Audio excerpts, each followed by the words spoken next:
வணக்கம், வணக்கம். நிகழ்ச்சியை கேட்டுக்கொண்டிருக்கும் அனைத்து நேயர்களுக்கும் நீங்கள் கேட்டுக்கொண்டிருப்பது அமுதமலை. இது ஆனந்தத்தின் அலை. நான் விஷாலந்து ஜோதி நாராயணன். நீங்கள் இப்போ இணைந்திருப்பது உங்களுக்கான நிகழ்ச்சி.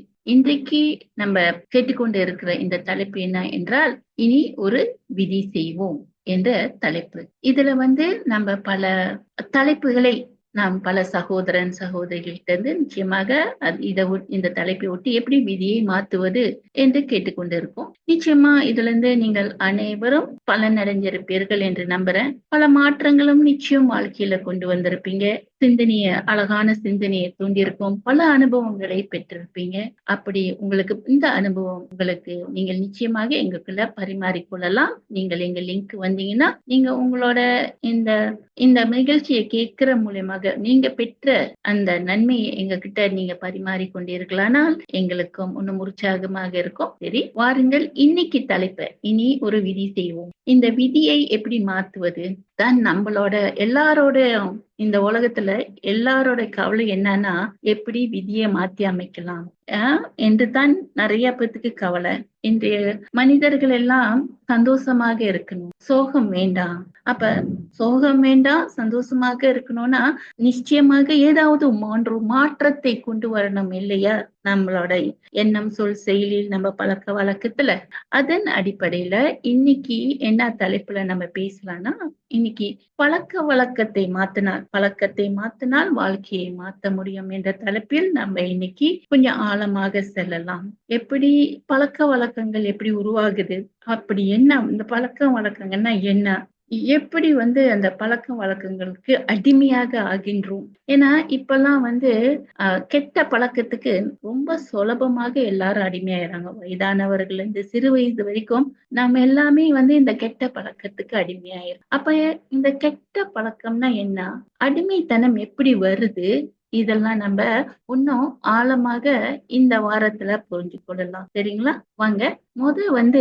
நம்ம என்ன தெரிஞ்சுக்க போறோம்னா, இந்த அடிமைத்தனம்னா என்ன அப்படின்னா, இந்த பழக்கம் எப்படி நமக்குள்ள உருவாகுது நம்ம பார்க்கலாம். இந்த பழக்கம் ஏதோ ஒரு பழக்கம் நம்ம கிட்ட, நல்ல பழக்கமோ கெட்ட பழக்கமோ, அது எப்படி நமக்குள்ள உருவாகுதுன்னு தெரிஞ்சுக்கலாம். அது நல்ல பழக்கமும் அந்த வழியில தான் உருவாகும், கெட்ட பழக்கமும் அந்த வழியில தான் உருவாக்கி நம்ம வச்சுக்குவோம். ஏன்னா சில பழக்கங்களுக்கு நம்மளுக்கு பிடிக்கும், நம்மளுக்கு பிடிச்ச மாதிரி இருந்தா நம்ம வச்சுக்குவோம், அது மறுபடியும் செய்வோம்.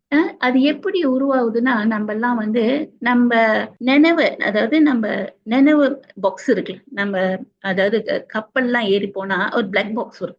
அந்த கப்பல்ல என்ன நடந்துச்சு, யார் யார் என்ன செஞ்சா, அந்த பிளாக் பாக்ஸ் எடுத்தா அந்த ஏரோப்ளைன்ல என்னென்ன நடந்துச்சுன்னு எல்லாத்துக்கும் தெரியும். இப்பெல்லாம் காடியில கூட டெக்ஸ்ட் பாக்ஸ் கேமரான்னு வச்சுக்கிறாங்க. அப்ப அந்த காடிக்கு உள்ளுக்கு என்ன நடந்துச்சு, காடிக்கு வெளியே என்ன நடந்துச்சு, இதெல்லாம் தெரிஞ்சுக்கலாம். அப்புறம் எங்க பார்த்தாலும் கேமரா போட்டுறாங்க, என்ன நடக்குதுன்னு தெரிஞ்சுக்கிறதுக்கு கேமரா போட்டுறாங்க. அப்ப நம்மளுக்குள்ள என்ன நடக்குது, ஒரு மனிதனுக்குள்ளேயும் கேமரா, அதாவது டெக்ஸ்ட் பாக்ஸ், பிளாக் பாக்ஸ்னு ஒண்ணு இருக்கு, பதிவாகி வைத்துக் கொள்ற நினைவு என்ற பாக்ஸ் இருக்கு. இந்த பாக்ஸ்ல தான் நம்ம செஞ்சது எல்லாமே பதிவாகும். இத நம்ம சமஸ்காரம் என்று சொல்லலாம், இல்ல பதிவாக்கம், பதிவு என்று சொல்லலாம். அதாவது ஆத்மான நம்ம ஆரம்பத்துல இருந்து நீங்க கேட்டுக்கிட்டு வந்தீங்கன்னா உங்களுக்கு எல்லாம் தெரியும், நம்ம எல்லாம் இந்த உடல் இல்லை, இந்த உடல் அழியக்கூடிய தற்காலிகமான இந்த உடல். ஆனால் இந்த உடலை இயக்குகின்ற இந்த ஆத்மா, இந்த ஒளிதான் இந்த உடலை இயக்கிறது. இந்த உடல் ஒரு பொம்மை, அந்த பொம்மையை ஆட்டி வைப்பவன் ஆத்மாகிய நான், அதாவது ஒளியான நான். ஆத்மா அழியாதது, அது முன்கூட்டியே சொல்லிட்டேன். இதுல ஆழமா நான் போக வரும்ல, நம்ம பழக்க வழக்கத்தை பத்தி சொல்லுவோம். ஏன்னா ஆத்மா என்று ஒரு ஒளி புள்ளி, இந்த ஒளி புள்ளி தான் இந்த உடலை இயக்கிறது. கண்ணால பாக்குது, வாயால பேசுது, காதால கேக்குது, கை காலால செயல்களை செய்கிறது. அப்ப இந்த கை கால்கள் மூலமாக எதெல்லாம் செய்கிறதோ இந்த ஆத்மா, இந்த ஒளி புள்ளி இருக்கு இல்லைங்களா, இந்த ஒளி புள்ளி உள்ளுக்கு அது போய் பதிவாகி அந்த பதிவை அங்கே உள்ளுக்கே வச்சிருக்கும். அப்ப நம்ம சொல்றீங்களா, என்னோட பழக்கம் எடுத்தா நான் என்ன செய்யறது, இந்த மாதிரி பழக்கம் எனக்கு வந்துருச்சு. சிலவங்க சொல்லுவாங்க, துட்டில் பழக்கம் சுடுகாடு வரைக்கும். அதாவது சின்ன வயசுலயே நான் அதை கத்துக்கிட்டேன், தெரியல எப்ப வந்துச்சுன்னு இந்த பழக்கம். இந்த மாதிரி எல்லாம் இந்த பழக்கத்தை பத்தி நம்ம சொல்லுவோம். கோவம் வந்துருச்சுன்னா, அது என் பழக்கம். நான் அப்படித்தான் என்று சொல்லி. ரொம்ப நம்ம நல்லா ஜோக் அடிச்சுக்கிட்டு, நல்லா ஜோவியலா இருந்தாலும், அது என்னோட பழக்கம். அது என்னோட சுபாவம். அது நான் சின்ன வயசுல இருந்து கத்துக்கொண்ட ஒண்ணு என்று நம்ம சொல்லுவோம். இல்லையா? அப்ப இந்த பழக்கம் வந்து அங்க பதிவாகும். அப்ப நம்மளுக்கு ஏதாச்சும் ஒண்ணு ஆகும்போது, அந்த பதிவாக்கத்த நம்ம போய் பார்ப்போம். அந்த பதிவுல என்ன இருக்குன்னு. அதனால தான் சொல்லுவாங்க, 5 வயசுல என்ன செஞ்சீங்க? 6 வயசுல என்ன செஞ்சீங்கன்னு நம்மளுக்கு நினைவு வருது இல்லையா? இந்த இடத்துக்கு இங்க போனேன், இந்த நபர பார்த்தேன், இவங்க கிட்ட இப்படி பேசினேன், அந்த நெனப்புலாம் வருது. அந்த நெனப்புலாம் எங்க வருது? நம்மளோட நினைவு, அதாவது பிளாக் பாக்ஸ் சொல்லுவோம் இல்லைங்களா? அந்த பதிவு செய்கின்ற அந்த அறையிலிருந்து வருது. அப்ப இந்த ஆத்மாக்குள்ள 3 விஷயம் இருக்கு. ஒண்ணு வந்து மனம், புத்தி, அதாவது பதிவு, அதாவது சமஸ்காரம் சொல்ற பதிவு. சோ நம்ம என்ன இந்த புலன்கள் மூலமாக பார்க்கிறோமோ, பேசுறோமோ, சுவாசிக்கிறோமோ, செயல்களை செய்யறோமோ, எல்லாமே பதிவாகும். அப்ப என்னைக்காச்சும் ஒரு நாள் நம்ம உட்கார்ந்துருக்கும் போது, அது நம்ம ஒண்ணும் செய்யாம உட்கார்ந்துருக்கும் போது, அந்த பதிவு இருக்கு இல்லையா? அது நினைவுல வரும். இங்க போனோம், இந்த இடத்துக்கு போனோம், இவங்கள சந்திச்சோம், இவங்கள பேசணும்னு அந்த நினைவு வரும். அப்ப அது சான்றுதான் நம்ம வாழ்றோம் இல்லையா? அப்ப இந்த பழக்க வழக்கங்கள் எப்படி வந்து அதுல பதிவாக்குறோம்னா, ஒரு விஷயத்த நம்ம மறுபடியும் மறுபடியும் செய்யறோம். மறுபடியும் அறிஞ்சு செய்யறோமா, சில நேரம் அறியாம கூட அறிஞ்சு செய்வோம். ஆரம்பத்துல இந்த பழக்கம் எப்படி உருவாகுதுன்னா, அறிஞ்சு நம்மளுக்கு விரும்பி செய்வோம். அதுக்கப்புறம் அது தானாக வர ஆரம்பிக்கும். ஒரு ப்ராசஸ மறுபடியும் மறுபடியும் செய்யும்போது எப்படி செய்யறோம்னா, உதாரணத்துக்கு நம்ம உணவு எடுத்துக்கலாம். சாப்பிடுற சாப்பாடு எடுத்துக்கலாம். ஒரு சாப்பாட பாக்குறோம், கவனிக்கிறோம். பார்க்க அழகா இருக்கு, நல்லா இருக்கும். சில நேரம் சாப்பிடு சாப்பிடுன்னுவாங்க. நம்மளுக்கு பார்க்கவே பிடிக்கல. இருந்தாலும் சாப்பிடு சாப்பிடுன்னு சொல்லுவாங்க. நம்மளும் அவங்களுக்கு சந்தோஷமா படுத்தணும்னு சொல்லி சாப்பிடுவோம். அப்ப பாக்குறோம். அப்புறம் அத சாப்பிடுறோம். சில நேரம் அது பார்க்க அழகா இருக்காது. ஆனா ருசிக்கும். சுவையா இருக்கும். அப்ப நம்ம அத வந்து நம்ம சாப்பிடுறோம். நம்ம பார்க்கிறோம் சாப்பாட. 2வது அத சாப்பிடுறோம். 3வது அத ருசிக்கின்றோம். அந்த சாப்பாடு ருசி இல்லன்னா நம்ம அத மறுபடியும் சாப்பிட மாட்டோம். ஆனா அந்த சாப்பாடு வந்து நம்மளுக்கு ருசியா இருந்துச்சு. அந்த சாப்பாடுல மெய் மறந்து போயிட்டோம். இப்ப பாருங்க, இந்த ஃபாஸ்ட் ஃபுட்லாம் நெறைய இருக்கு. ஃபாஸ்ட் ஃபுட்லாம் நெறைய வச்சிருக்காங்க இல்லையா? அந்த சாப்பாடு வந்து ஒண்ணு வேகமா கிடைக்குது. இன்னொன்னு நாக்குக்கு சுவையா இருக்கு. அப்ப இந்த நாக்குக்கு சுவையா இருக்கும்போது, அது சாப்பிடும்போது என்ன நடக்கும்னா, நல்லா இருக்கு இல்லையா? மனசு எப்படி இருக்கு? ஒரு மாரி ஜாலியா இருக்கு. சாப்பாடு சாப்பிட ஜாலியா, அழகா, சந்தோஷமா, குஷியா இருக்கும் அது சாப்பிடும்போது. சில நேரம் மெய் மறந்து சாப்பிடுவோம். அதாவது சாப்பிடும்போது இந்த சாப்பாடு நல்லா இருக்கே, இது ருசியா இருக்கேன்னு சொல்லும்போது, அந்த சாப்பாடுல முழு கவனம் போகும்போது, வேற எங்கேயும் அந்த கவனம் போறது இல்லையா? அப்ப என்ன நடக்கும்? அந்த சாப்பாடுல மூழ்கி சாப்பிட்டோம், நல்லா இருந்துச்சு. அப்ப அடுத்த வாட்டி நம்மளுக்கு சுவையான சாப்பாடு சாப்பிடணும்னா என்ன நெனப்பு வரும்? அன்னைக்கு அந்த இடத்துல இந்த நபர் செஞ்சாங்களே, இது நல்லா இருக்கு. ஒண்ணு அந்த நபரே செஞ்சு குடுத்தா நல்லா இருக்கும். இல்ல அதே மாரி எங்கேயாச்சும் சமைக்கிறாங்களான்னு தேடுவோம். அப்ப மறுபடியும் அந்த சாப்பாட சாப்பிடுவோம். பாருங்க, அது வந்து முதல் வந்து நம்ம வந்து பார்க்கிறோம். அந்த சைக்கிள் ரிப்பீட் ஆகுது. பார்க்கிறோம், சாப்பிடுறோம், ருசிக்கிறோம். நல்லா இருக்கா?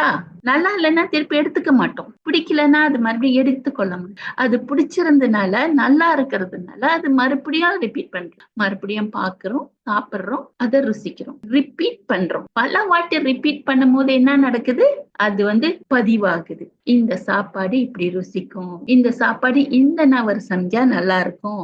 இந்த கடைக்கு போனா நல்லா இருக்கும் என்று அந்த ருசி வருது. அப்ப நம்ம என்ன ஆகுறோம்? இப்ப என்னத்த வளர்க்கிறோம்? நமக்குள்ள அந்த பழக்கத்தை வளர்க்கிறோம். அது நல்ல பழக்கமா இருந்தாலும் சரி, கெட்ட பழக்கமா இருந்தாலும் சரி, இந்த மூளை என்ன சொல்லுது?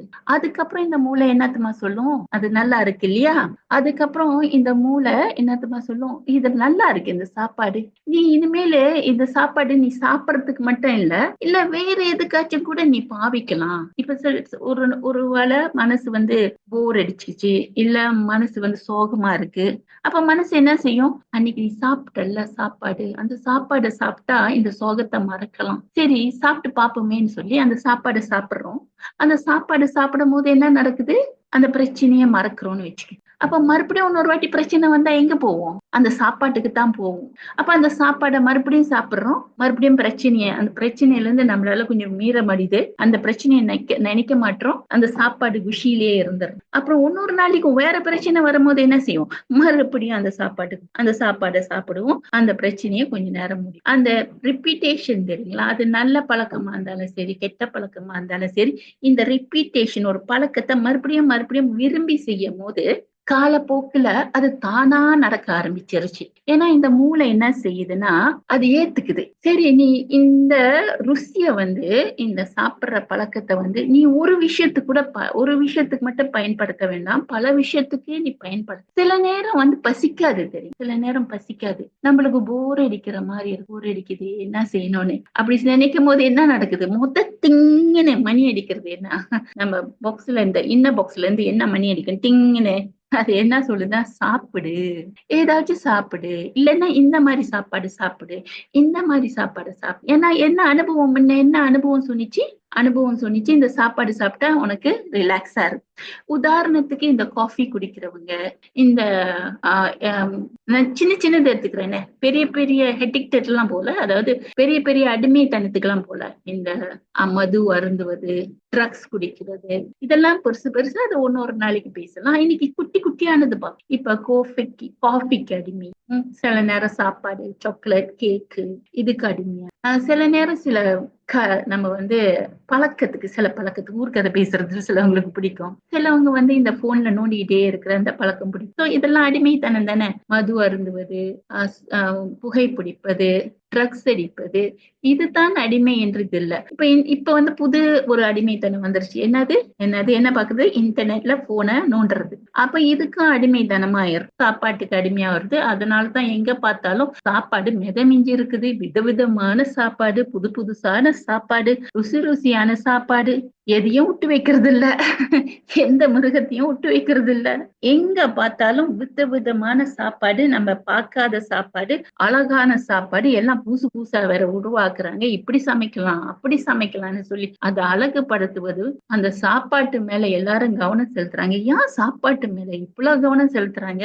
அந்த சாப்பாடு நம்மளுக்கு என்ன உணர்வு கொடுக்கு? இந்த பழக்கம் ஏன் உருவாகுது? நான் ஏன் இந்த சாப்பாடை பத்தி பேசுறேன்னா, நீங்க பாருங்க, சாப்பிடும் போது, அதாவது உணர்வு பூர்வமா சாப்பாடுல கவனம் செலுத்தி நம்ம சாப்பிட்டோமா, என்ன சாப்பிடுறோம்? ருசிக்கிறோம் இல்லையா? அந்த ருசி இதயத்தை தொடுது. ஐயோ நல்லா இருக்கேன்னு சொல்லும் போது நம்ம என்ன நடக்கிறோம்? உலகத்தையும் மறந்துடுறோம். சாப்பிடும் போது என்ன செய்றாங்க? என்ன எல்லாத்தையும் மறந்துட்டு சாப்பிடுற, நம்ம பக்கத்துல உட்கார்ந்து இருக்கிறது தெரியாதுன்னு கூட சொல்லுவாங்க. சில நேரம் அந்த தமிழவங்க எல்லாம் ஏதாச்சும் ஃபங்க்ஷன் வச்சுட்டா என்ன சொல்லுவாங்க? 8 வகையான சாப்பாடு, 16 வகையான சாப்பாடு, பால் பாயாசம், அந்த வடை, இதெல்லாம் இருக்கும் போது சுத்திலும் ஒரு இலையிலயோ ஒரு மங்கலையோ தட்டுலயோ பல விதமான சாப்பாடு வச்சுட்டு நம்ம மனசு எங்க போகும்? இவ்வளவு சாப்பாடா, இவ்வளவு அழகா இருக்கு, நான் எதை சாப்பிடுறது பாருங்க, எண்ணெய் முழுவதும் எங்க இருக்கு? வேற யாரு பக்கமும் போல தெரியுங்களா? அந்த சாப்பாடுல தான் இருக்கு. அதே மாதிரிதான் மது அருந்துவது, ட்ரக்ஸ் எடுப்பது, புகைப்பிடிப்பது, ஒரு காஃபி இப்ப உதாரணத்துக்கு நான் முன்ன ரொம்ப காஃபி குடிப்பேன். வேலை சமயத்துல ஏதாச்சும் பிரச்சனை வந்துருச்சுன்னா அந்த காஃபி எப்படி குடிக்க ஆரம்பிச்சேன்னு, சும்மா ஒரு நாளைக்கு ஒரு கப் காஃபி கொஞ்சமா குடிக்க ஆரம்பிச்சு. காஃபி நல்லா இருந்துச்சு. குடிக்கும் போது மெய் மறந்து அந்த ருசி இருக்குல்ல, அந்த வாசம் கொஞ்சம் யோசிச்சு பாருங்க. நான் சொல்லும் போதே உங்களுக்கு வாசம். காஃபி குடிக்கிறவங்களா இருந்தா, டீ குடிக்கிறவங்களா இருந்தா, டீ குடிக்காம டீயோட வாசம் வரும். அது இதயத்தை தொட்டோன்னே, டீன்னு சொன்னோன்னே, அந்த வாசத்தை இழுத்தோன்னே என்ன செய்யுது? கிச்சனுக்கு போய் டீ கலக்கி குடிக்கலாமா? நல்லா இருக்குமே. ஐஸ்கிரீம்னு சொன்னோன்னே, ஐஸ்கிரீமா? அது வாயில அப்படியே மெல்ட் பண்றத அந்த ருசி சாப்பிடாமே அந்த ருசி வருது. காஃபின்னு சொன்னோன்னே, என்ன காஃபி? பல காஃபிகள் இருக்கு இல்லையா?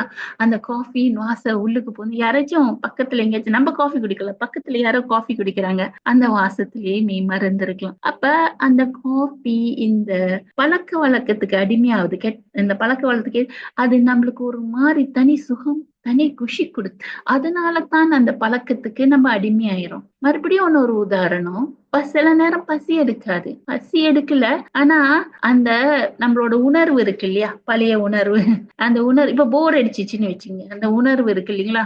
என்ன செய்யணும்னு தெரியல, பசிக்கல, வயிறு நிறைய இருக்கு, சாப்பிட்டாச்சு, தண்ணியும் குடிச்சாச்சு, பசிலாம் ஒண்ணுமே இல்ல. ஆனா ஆசைன்னு ஒரு தூண்டுதல் வரும். போர் அடிக்கும். என்ன செய்யணும்னு தெரியல. போர் அடிக்குது, என்ன செய்யணும்னு தெரியலன்னா எங்க போவோம்? ஏதாச்சும் சாப்பிடலாமான்னு எண்ணம் தோன்றும். அந்த எண்ணம் தோன்றும் போது தூண்டுது இல்லையா போய் சாப்பிடுன்னு. அதுக்கப்புறம் நம்ம என்ன செய்வோம்? அது ட்ரிகர் பண்ணுது நமக்கு. இந்த சாப்பாடு சமைச்சா நல்லா இருக்கும், அது சாப்பிட்டா நல்லா இருக்கும். ஆனா சில நேரம் சமைச்சு சாப்பிட லேட் ஆகும் இல்லைங்களா? அதனாலதான் இந்த நிறைய கடைகள் வருது ஃபாஸ்ட் ஃபுட். ஆர்டர் பண்ணோன்னா கொஞ்ச நேரத்துல வந்து சேர்ந்துருது. அதுக்கப்புறம் சாப்பிட்டுருவோமா?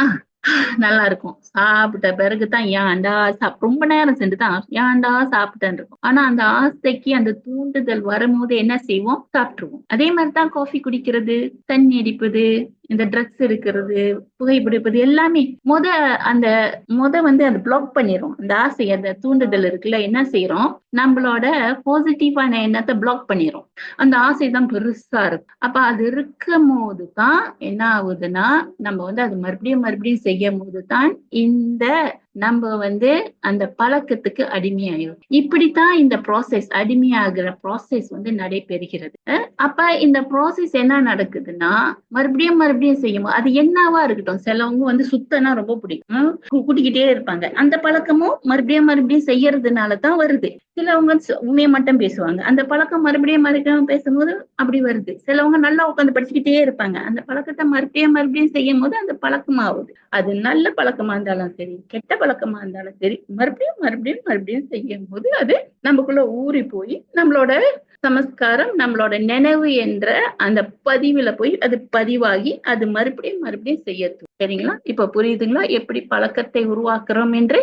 அடுத்தது, இந்த பழக்கங்கள் ஏன் உருவாகுது? ஏன் வந்து அந்த கெட்ட பழக்கத்துக்கு நம்ம அடிமையா ஆக போகும்? கொஞ்ச நேரம் முன்ன நம்ம வழக்கம் எப்படி பழக்க வழக்கம் உருவாகிறது என்று நம்ம தெரிஞ்சுக்கிட்டோம். அப்படி பழக்க வழக்கம்னா என்ன? அதுக்கு அடிமையாவதுன்னா என்ன? அது எப்படி நம்ம ஒரு பழக்க வழக்கம் உருவாகுதுன்னு கொஞ்ச நேரம் தெரிஞ்சுக்கிட்டோம். மறுபடியும் மறுபடியும் செய்வதனாலையும் உருவாகுதுன்னு தெரிஞ்சுக்கிட்டோம். இப்ப அடுத்தது என்ன போகும்னா, ஏன் ஒரு நபர் அந்த பழக்கத்துக்கு அடிமையாகுறாங்க? எப்படி அடிமையாகுறாங்க? இப்ப ஏன் அடிமையாகுறாங்க? நல்ல பழக்கமா இருந்தாலும் சரி, கெட்ட பழக்கமா இருந்தாலும் சரி, ஏன் அது வந்து அவங்க அடிமையாகுறாங்க? அது காரணம் என்ன? ஏன் வந்து அவங்களால இருந்து அதுல இருந்து வர முடியல, வெளியே வர முடியல? அந்த வெளியே வர்றதுக்கு நிறைய முயற்சிகள் செய்யணும் இல்லையா? சோ ஏன் அந்த முதல்ல ஏன் அடிமையாகணும்? அடிமையாகாம இருந்துடலாம்ல. அது நல்ல பழக்கமா இருக்கலாம், கெட்ட பழக்கமா இருக்கலாம். சில நேரம் இந்த பழக்க வழக்கம் என்னன்னா, சின்ன சின்னதுக்கு தான் போகணும்னு சொல்ல நகம் கடிக்கிறது. சிலவங்க நகம் கடிக்கிறதுன்னா சும்மாவே ஒண்ணு வேலை இல்லைன்னா நகம் கடிப்பாங்க. இல்லைன்னா முடிய பிடிச்சி இழுப்பாங்க. முடிய பிடிச்சி இழுப்பாங்க. முடிய இழுத்து இழுத்து படிக்கிறதுனா முடிய பிடிச்சி இழுப்பாங்க. சும்மா எங்கேயாச்சும் உட்கார்ந்து இருந்தாலே முடிய பிடிச்சி இழுப்பாங்க. சிலவங்க சொடக்கு போடுவாங்க. சிலவங்க உட்கார்ந்துகிட்டே சும்மா இருக்க முடியாம சொடக்கு போட்டுக்கிட்டே இருப்பாங்க. கை சொடக்கு போட்டுக்கிட்டே இருப்பாங்க. சிலவங்க வந்து இந்த மவுப்பூர் இருக்குல்ல, அதை கிள்ளிக்கிட்டே இருப்பாங்க. இந்த கையை வந்து முகத்திலேயே இருந்துகிட்டு இருக்கும். அப்புறம் சிலவங்க வந்து ஏதாச்சும் ஒரு சத்தம் போடுவாங்க. வாயில இருந்து ஒரு சத்தம் வரும், புக்குன்னு. இல்ல ஏதாச்சும் ஒரு பழக்கத்துக்கு அடிமையா வராங்க. ஏன்னா எப்படின்னா சொன்ன மாதிரி மறுபடியும் மறுபடியும் செய்யறதுனால நம்ம பாருங்க, நம்ம தவறுகள் செய்யும் போது நம்ம செஞ்சா அது பரவாயில்ல. மத்தவங்க அதே தவிர மத்தவங்க செய்யும் போது நம்மளால ஏத்துக்கொள்ள முடியல. அவங்க கிட்ட கடினமா இருக்கும். நம்ம தப்பு செஞ்சா அது பரவாயில்ல. அதாவது அந்த பழமொழி இருக்குங்களா, மாமியார் உடைச்சா மண் சட்டி, மருமக உடைச்சா பொன் சட்டின்னு. அதே மாதிரி நம்ம செஞ்சா அது பரவாயில்ல, மத்தவங்க செஞ்சா அது சரியில்லை.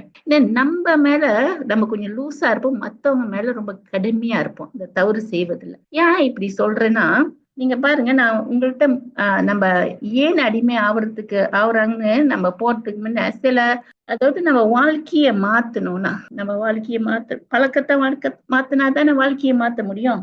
அப்ப நம்ம வந்து நம்ம என்ன செய்யறோம்னா, வாழ்க்கையில அடி என்ன செய்யறோம்னா, நம்ம தான் வந்து பழக்கத்தை உருவாக்குறோம். நம்ம பழக்கத்தை உருவாக்குறவங்க படைப்பவர்களா இருக்கும். பழக்கத்தை உருவாக்கி அதை படைப்பவர்களா இருக்கும். அதுக்கப்புறம் காலப்போக்குல இந்த பழக்கம் நம்மள உருவாக்கும். ஒத்துக்கிறீங்களா? நம்ம அந்த பழக்கத்தை உருவாக்கும். இந்த நாய் கடிக்கிறது நம்ம தானே உருவாக்குவோம். காலப்போக்குல அது நம்மள அது வந்து எஜமானன் ஆயிரும், நம்ம அடிமையாயிரும். நம்ம அதுக்கு எஜமானா இருப்போம். காலப்போக்குல அது நம்மளுக்கு எஜமானன் ஆயிரும். அப்ப வந்து அதுதான் வந்து இந்த பழக்கத்தை உருவாக்குறது. நம்ம உருவாக்குறோம், அதுக்கப்புறம் அது நம்மள உருவாக்குதுன்னு. அப்ப இந்த பழக்க வழக்கங்கள் ஏன் எப்படி நம்ம அந்த பழக்கத்தை உருவாக்கணும்னா, நம்ம சில நேரம் வீடு சுத்தமா இருக்கணும்னா, இந்த வீடு கூட்டுறது, வீடு மோப் பண்றது, ஜாமான்கள்லாம் சரியா அடுக்கி வைக்கிறது, இந்த மாதிரி பழக்கத்தை உருவாக்குமா? அந்த உருவாக்கும் போது நல்ல பழக்கத்துக்கு போவோம். நம்ம அந்த வீடு சுத்தம் பண்றது, இதெல்லாம் அழகா பார்க்கவே அழகா இருக்கும். வீடு உள்ளுக்கு பூந்தோனே ஒரு மாதிரி வாசனை அடிக்கும். எல்லாம் அரேஞ்ச் பண்ணி அழகா சுத்தமா இருக்கும் போது மனசு ஒரு மாதிரி சந்தோஷமா இருக்கு. அப்ப அடுத்த வாட்டி என்ன செய்வோம்? அந்த மாதிரி அந்த வேலையை மறுபடியும் செய்வோம். அப்ப மனசு ஒரு குஷி கொடுக்கும். அப்ப செஞ்ச செயலுக்கு அது ஒரு பலன் கொடுத்த மாதிரி, செஞ்ச செயலுக்கு அது ஒரு பலன் கொடுத்த மாதிரி. இப்ப அந்த அந்த குஷி வருது இல்லையா, அது ஒரு பலன், நம்மளுக்கு பரிசு கொடுத்த மாதிரி.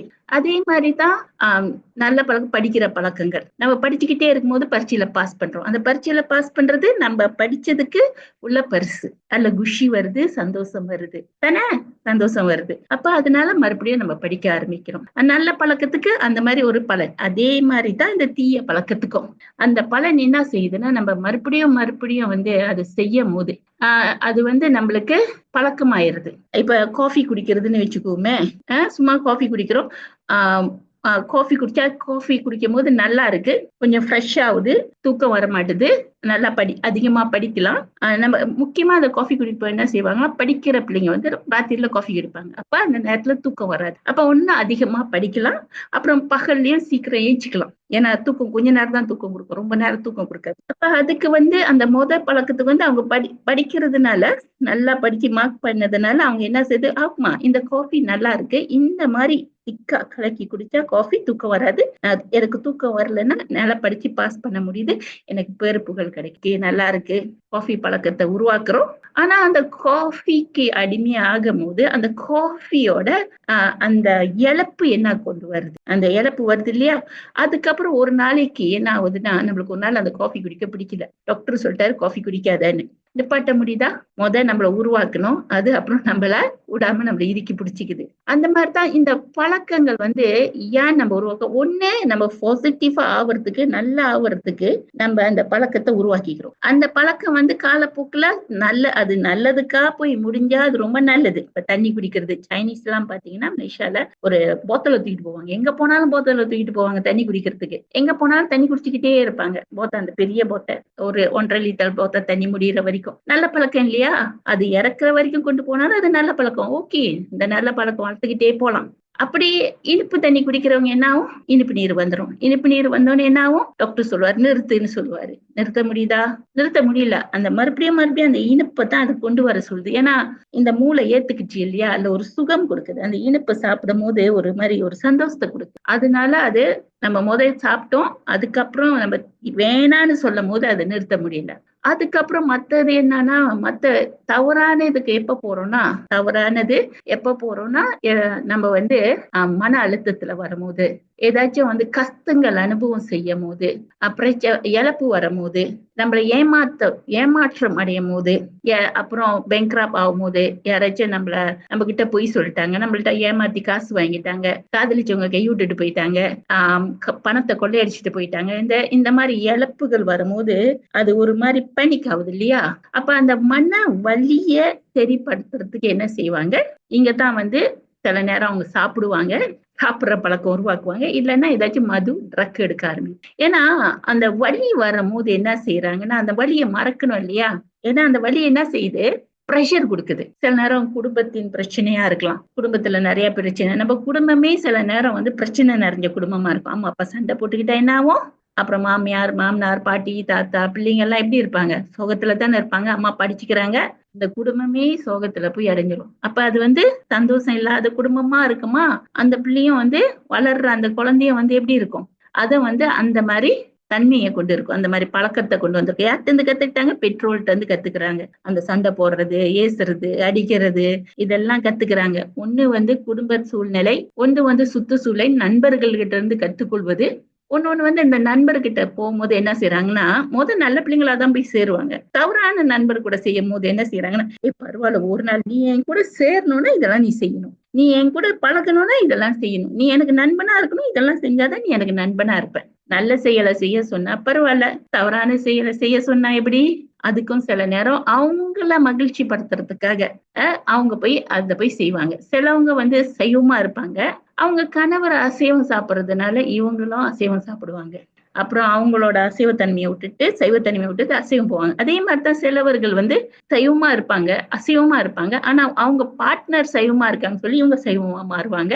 இல்ல அந்த பார்ட்னருக்காக தன்னை அப்ப அந்த பார்ட்னருக்காக மாத்திக் கொள்ளும் போது அங்கேயும் என்ன வருது, தன் விரும்பாமலே தன்னை மத்தவங்க சந்தோஷத்துக்காக மாத்திக்கொள்வாங்க. அதெல்லாம் என்ன நடக்கும்னா, அது வந்து அவங்க மனசு வந்து ஒரு மாதிரி தொல்லை கொடுக்கும். சோகத்துல வருவாங்க, வலியில வருவாங்க, வேதனையில வருவாங்க. அப்ப அந்த வலி வேதனையை போக்கணும்னா தூங்குனா அப்பயும் தூங்க முடியல. வலி வேதனை இருக்கும் போது எங்க தூங்க முடியுது இல்லையா?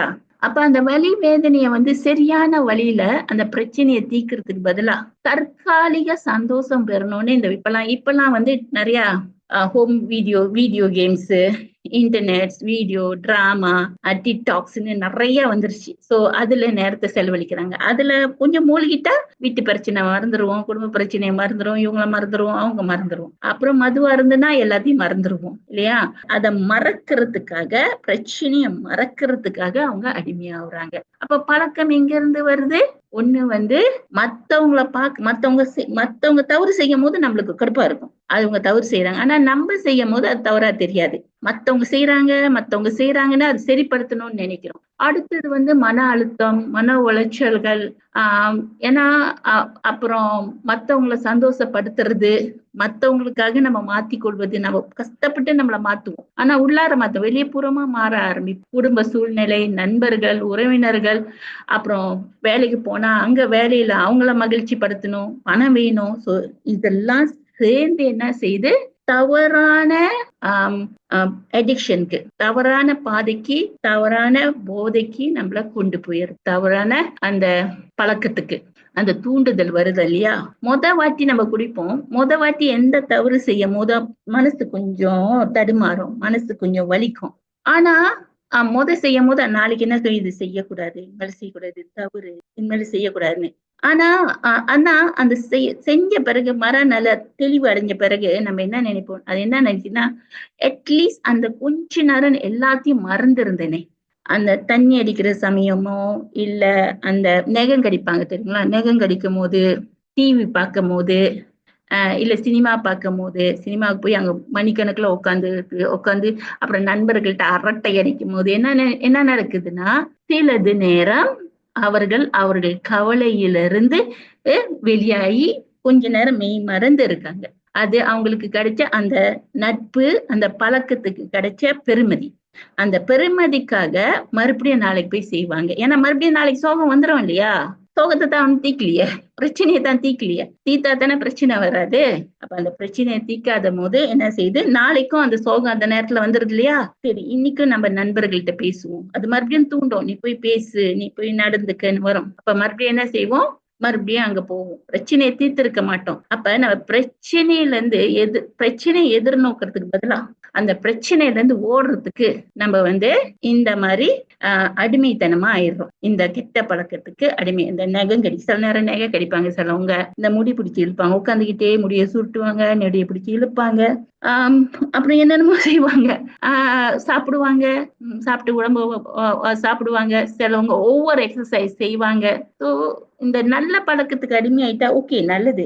ஆனா இந்த கெட்ட பழக்கத்துக்கு அடிமை ஆகும் போதுதான் பிரச்சனையே உருவாகுது. அப்புறம் அந்த அடிமைத்தனம் வளர அன்றாடம் செய்ய வந்து அது நம்மள சாப்பிட ஆரம்பிச்சிருது.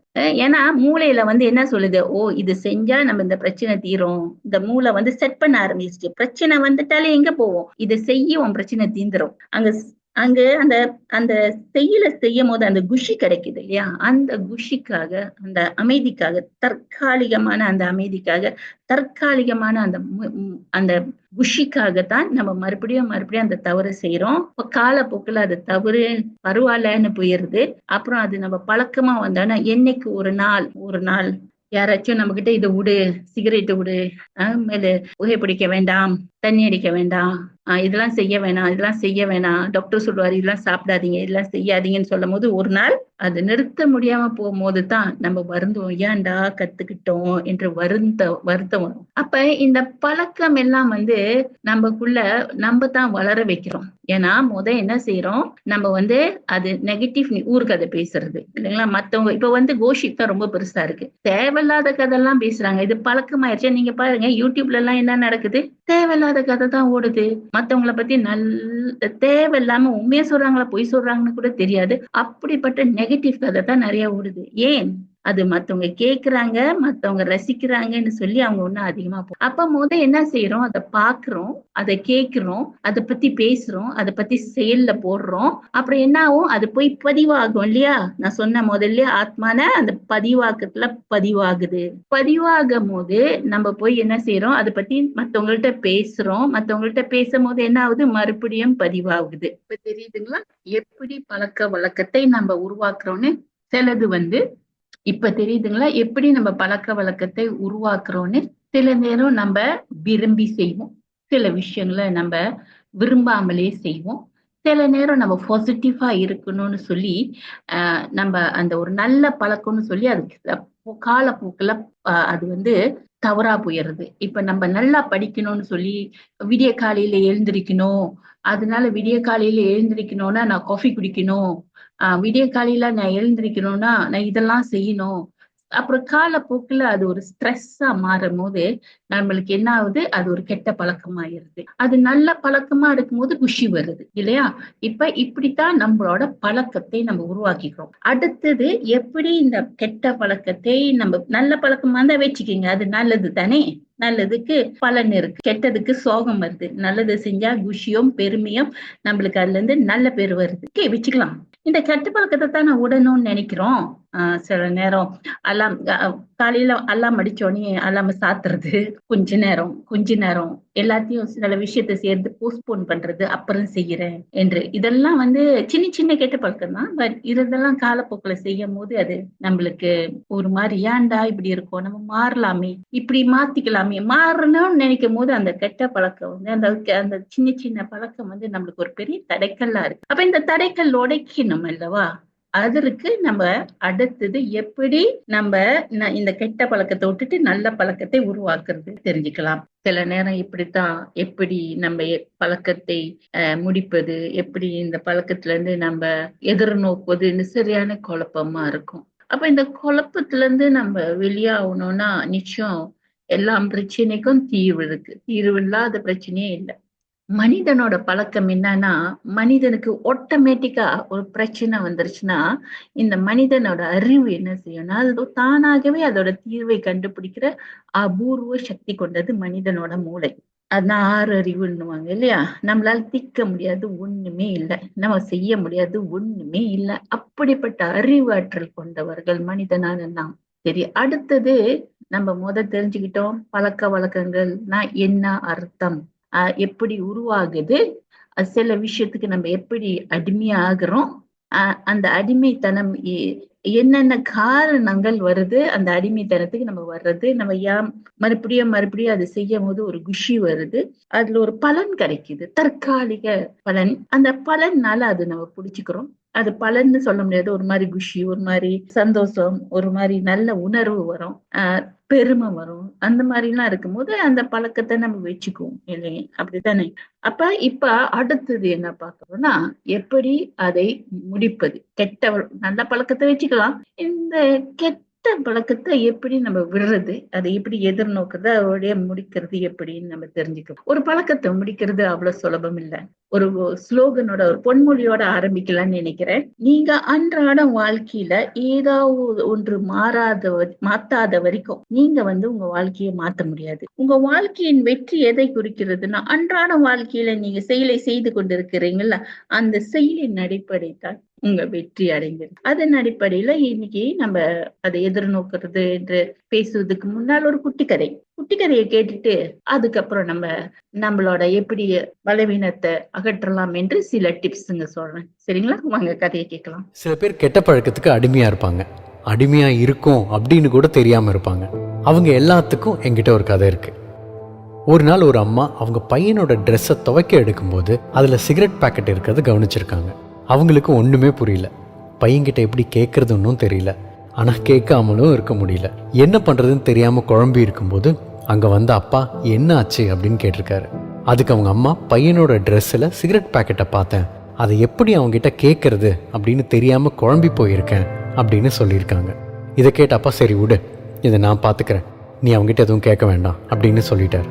அடுத்த நாள் சாயந்தரம் அப்பா பையன்கிட்ட, வா பக்கத்தில் இருக்க பார்க் வரைக்கும் வாக்கிங் போயிட்டு வரலாம் அப்படின்னு கேட்டிருக்காரு. பையனும் சரின்னு சொல்லி அப்பா கூட நடக்க ஆரம்பிச்சிட்டான்.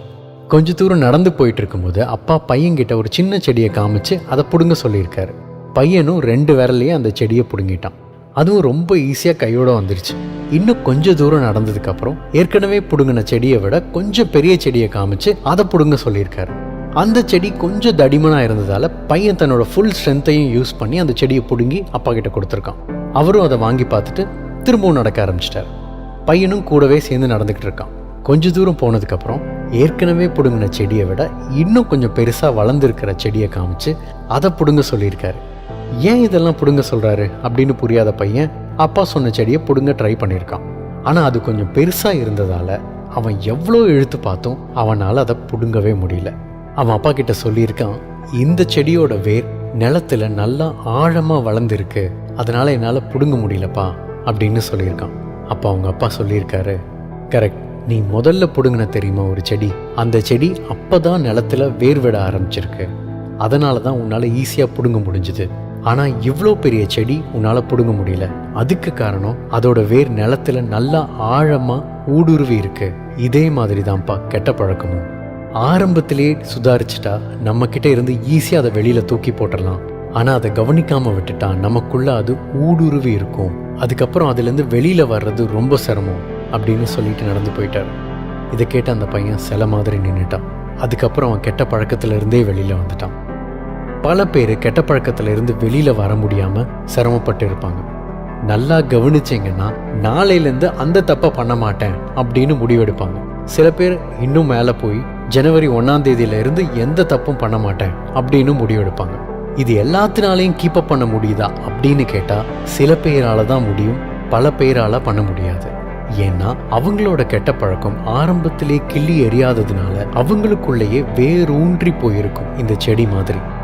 சரி, பல தடவை கெட்ட பழக்கத்தை நிறுத்த முடிவு பண்ணி தோத்துட்டேன், இனி என்னால் நிறுத்தவே முடியாதா அப்படின்னு நீங்கள் கேட்டிங்கன்னா கண்டிப்பாக ஒரு நாள் நீங்கள் உங்ககிட்ட இருக்கிற கெட்ட பழக்கத்தை நிறுத்துவீங்க. எப்படின்னா, அது கெட்ட பழக்கம், அதை எப்படியாவது நாம் நிறுத்தணும் அப்படின்னு உங்களுக்குள்ள அந்த எண்ணம் இருக்கிற வரைக்கும் நீங்கள் பல தடவை முயற்சி பண்ணி தோத்திருந்தாலும் கண்டிப்பாக ஒரு நாள் ஏன், எப்படி, எதுக்குன்னு தெரியாமல் அந்த கெட்ட பழக்கத்தை நிறுத்திடுவீங்க. எதுக்கும் அடிமையாக இல்லாமல் சுதந்திரமாக வாழ்வோம். தேங்க்யூ. உன் வாழ்க்கை உன் கையில். அது எப்படி இருந்துச்சு? சுவாரஸ்யமா இருந்துச்சுல்ல? மனிதனால முடியாது எதுவுமே இல்ல. நம்ம மாறணும்னு நினைச்சு அந்த வைராக்கியமான எண்ணம் கொண்டு இருக்கும் போது நிச்சயம் மாற்றம் நிச்சயம். ஆனா அந்த வைராக்கியம்னு என்றுமே தளரக்கூடாது. சரி, வாங்க டிப்ஸுக்கு போலாம். எப்படி நம்ம நமக்குள்ள உள்ள இந்த அடிமைத்தனத்தை, இந்த கெட்ட பழக்கத்தை முடிக்கிறதுன்னு. நல்ல பழக்கத்தை வச்சுக்கலாம், கெட்ட பழக்கம். முதல்ல நான் இந்த சொற்பொழிவு கொடுக்கும் போது நிறைய வீடியோஸ், நிறைய பேர் பேசுறத கொஞ்சம் ரிசர்ச் எல்லாம் பண்ணிட்டு பார்க்கும் போது எனக்கு இந்த 5 டிப்ஸ் எனக்கு ரொம்ப பிடிச்சிருந்துச்சு. அது உங்ககிட்ட ஷேர் பண்ணலாம்னு நினைக்கிறேன். ஏன்னா நானும் அதை தான் சில கெட்ட பழக்கம் எங்குள்ளேயே இருக்குல்ல, அதை மாத்திக்கிறதுக்கு இதை நம்ம உங்ககிட்ட பேச ஆரம்பிக்கிறதுல இருந்து இது பயிற்சி செஞ்சுக்கிட்டு இருக்கேன். ஒரு பழக்கம் என்னன்னா, அதிகாலையில எழுந்தோடனே நம்ம கிராட்டிடியூட், அதாவது நன்றி உணர்வு. ஏன்னா நம்மளுக்குள்ள அந்த குஷி, அந்த ஆனந்தத்தை கொண்டு வரணும் அல்லவா?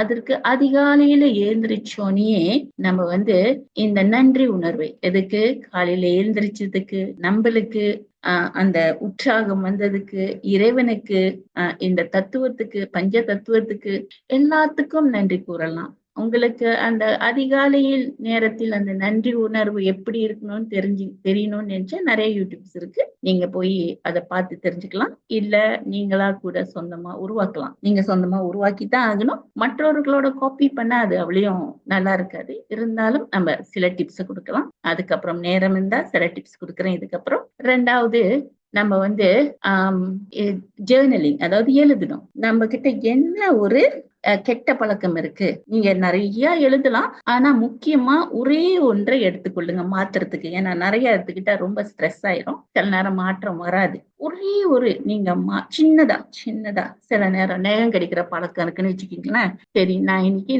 மேல் நான் நகம் கடிக்க போறது இல்லைன்னா நான் வந்து நிறைய வீடியோ பார்ப்பேன்ல, சரி நான் வீடியோ பார்க்கறத குறைச்சிக்க போறேன். ஏதாச்சும் ஒரு ஒண்ணு நீங்க சுலபமா மாத்தக்கூடியது ஒண்ணு எடுத்துக்கொள்ளுங்க. ஒண்ணு எடுத்துக்கொண்டு இதை நான் மாத்த போறேன் என்று எழுதுங்க. அதுக்கப்புறம் 2வது, அந்த பழக்கத்தினால என்னன்னா அந்த ஜேர்னலிங்ல நீங்க என்ன செய்யணும், இந்த கெட்ட பழக்கத்தினால நீங்க அனுபவிக்கிற இழப்புகள் என்ன, வலிகள் என்ன, வேதனைகள் என்ன. இப்ப மது அருந்துறாங்கன்னு வச்சுக்கோங்க, அந்த மதுன்னு நல்லா இல்ல, அது உடம்புக்கு எவ்வளவு கெடுதல் கொண்டு வருது, நம்மளுக்கு பிரச்சனை கொடுக்குது, மறக்க வைக்குது, நம்மள தவறு செய்ய வைக்குது, நம்மள வந்து பல இன்னல்கள் கொண்டு வருது. எனக்கு மட்டும் கஷ்டம் இல்ல, என் சுத்தில உள்ளவங்களுக்கும் கஷ்டம். எனக்கு மட்டும் கவலை இல்ல, என் சுத்தில உள்ளவங்களுக்கும் கவலை வருது. அதனால உடல் ஆரோக்கியம் போது நீங்க செய்யுங்க. அதாவது சில நேரம் அது தூண்டும் செய்யலாம். காஃபி குடிக்கிறதா அந்த மணி ஆயிடுச்சுன்னா, அது அந்த காஃபி நல்லா இல்லைன்னு தெரிஞ்சு கூட அந்த மணி 4 ஆயிடுச்சுன்னா 3 ஆயிடுச்சுன்னா காஃபி குடிக்கணும்னு மன ஓடிக்கிட்டே இருக்கும். பரவாயில்ல, குடிங்க. ஆனா அது குடிச்சுக்கிட்டு இருக்கும் போது நீங்க உங்கள்ட்ட என்ன சொல்லணும், இது நல்லது இல்ல, இது உடம்புக்கு கெடுதல், இது இந்த மாதிரி எல்லாம் இழப்பே நம்மளுக்கு கொண்டு வருது, நம்மளுக்கு இவ்வளவு பிரச்சனை வருது, இந்த அடிக்கடி சொல்லிக்கிட்டே இருங்களேன்.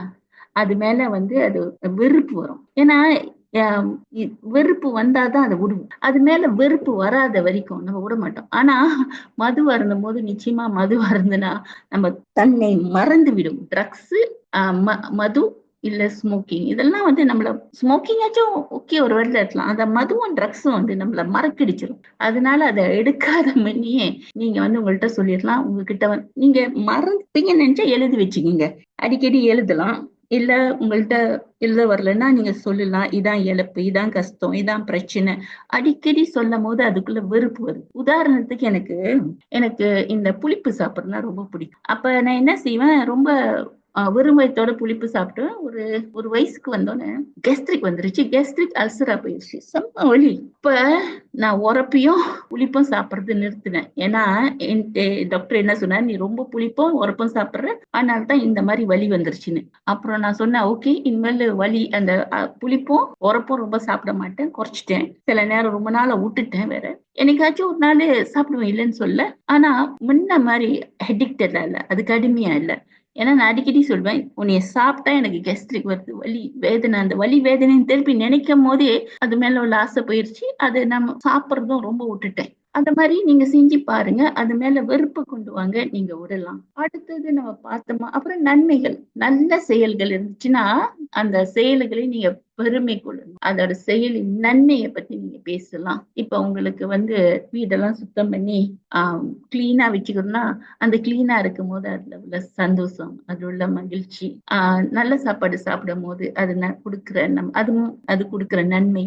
அதாவது மைண்ட்ஃபுல்னஸ் சொல்லுவாங்க. அத மைண்ட்ஃபுல்னஸ்னா எப்படின்னா, நம்ம ஒரு வேலை செய்யும் போது அதுல கிடைக்கிற நன்மைகள், அதாவது நம்ம சொல்லுவோம் சாப்பிடும் போது நம்ம அந்த சாப்பாட்டுக்கு நன்றி சொல்லணும். இந்த சாப்பாடு வந்து இந்த உடலுக்கு நல்லது, புலன்களுக்கு நல்லது, இது வந்து எனக்கு ஆரோக்கியத்தை கொடுக்குது. இந்த மாதிரி அந்த ஏன் அதை செய்யறோம் என்று தெரிந்தவாறு அது செய்யும் போது அது நம்மளுக்கு நன்மை கொடுக்குது. ஏன் அது நம்மளுக்கு தீமை கொடுக்குதுன்னு தெரிஞ்சு கொள்ளும் போது நம்மளுக்கு அந்த அறிவு வற்றல் வந்து வரும். என்ன செய்யும், நம்ம புத்தி அதுக்கு தகுந்தாப்புல வேலை. அடுத்தது அந்த செயலை வந்து நம்ம கொஞ்சம் தள்ளி போடலாம். எப்போதும் நல்ல விஷயத்த நான் அப்புறம் செய்யறேன், குப்பை வீசுனா அப்புறம் போய் குப்பை வீசுறேன், வீடு கூட்டினா அப்புறம் போய் வீடு கூட்டுறேன், போய் குளினா கொஞ்ச நேரம் சென்று குளிக்கிறேன், படிக்க விட்டு எழுந்திரிக்கினா ஒரு 5 நிமிஷம் சொல்லி லேட் ஆகும். நல்ல விஷயத்த லேட் ஆகும். இப்ப என்ன செய்யறோம், இந்த தவறான விஷயத்த லேட் ஆகும். இப்ப வந்து நம்மளுக்கு காஃபி குடுக்கிற பழக்கம்னா சரி 10 நிமிஷம் சென்று செய்யறேன்.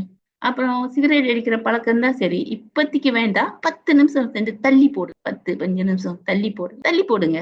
தள்ளி போட ஒரு நாள் வந்து அதுல வெறுப்பு வந்துடும். சரி, அடுத்தது இதுதான் மிக கடைசி, எனக்கு பிடிச்சது, சுலபமா இருக்கு. கடைசியா இது எல்லாமே சொன்னது, அதாவது நன்றி உணர்வு, செயலை தள்ளி போடுறது, ஜேர்னலிங், எந்த ஒரு கெட்ட பழக்கம் இருக்கு, அதனால என்னென்ன பிரச்சனை வருது, அதுக்கப்புறம் மைண்ட்ஃபுல்னஸ், அந்த செயலை செஞ்சா கிடைக்கிற நன்மையும் தீமையும், இது எல்லாமே ஒர்க் அவுட் பண்ணணும்னா யாருக்கிட்ட இருந்து சக்தி கிடைக்கணும்னா இறைவனுக்கிட்ட இருந்து சக்தி. அப்ப நம்ம எல்லாமே சுலபமா ஆகணும்னா இறைவனால மட்டும்தான் அதை நிறைவேற்ற முடியும். ஏன்னா மனிதனான நாமெல்லாம் ரொம்ப நெகட்டிவ்ல போய் போய் நம்ம ரொம்ப பலவீனம் ஆயிட்டோம். அப்ப பலத்தை கொடுப்பவர் ஒருவர் யாருன்னா இறைவன் மட்டும்தான். அப்ப இறைவனை அதிகமாக நேசிக்கும் போது இறைவனோட அன்பில ஆத்மான நாம் மூழ்கி இருக்கு. ஆத்மான நம்மளுக்கு மறுபடியும் நம்மளோட இறை சக்தி நமக்குள்ள புகுறும் போது சொன்னல அந்த நாளும் அதெல்லாம் சுலபமா நடக்கும். அதனால இறைவன் என்ன சொல்லுகிறாரோ அதுல நம்ம ரொம்ப கவனம் செலுத்தணும். நீங்க பிரம்மகுமாரியில பாத்தீங்கன்னா நம்ம அன்றாடம் இறைவாக்கியத்தை படிப்போம். எது செய்யணும், எது செய்யக்கூடாது. இறைவன் இறைவனை நினைத்தால் என்னெல்லாம் நன்மை கிடைக்கும். இறைவன் எப்படி அவரோட தொழில் என்ன, அவரோட பாத்திரங்கள் என்ன என்று புரிஞ்சு கொள்ளணும். இறைவன் நம்ம சொல்லுவோம், இறைவனை அறுவை சிகிச்சாளர் என்று சொல்லுவோம். ஏன்னா அவருக்கு பேரு வைத்தீஸ்வரன் என்று சொல்றோம் இல்லையா? அப்ப அந்த வைத்தீஸ்வரன் என்ன செய்யறாருன்னா இறைவனை நினைக்கும் போது இந்த ஆத்மாக்குள்ள உள்ள பலவீனங்கள்லாம் குறைஞ்சி அழிஞ்சி அதுக்குள்ள பலம் வருது. இறைவனோட சக்தி அப்படிப்பட்டது. நம்ம இறைவனை நோக்கி எவ்வளவு தூரம் நினைவு செய்யணும்னா தியானம்.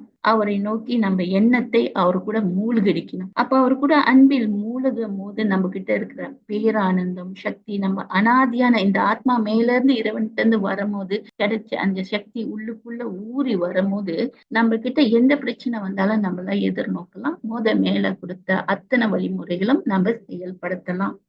இறைவனை நோக்கி இறைவன் அன்புல மூழ்க இருங்க பாருங்க, பிரச்சனைகள் தானாக தீரும்.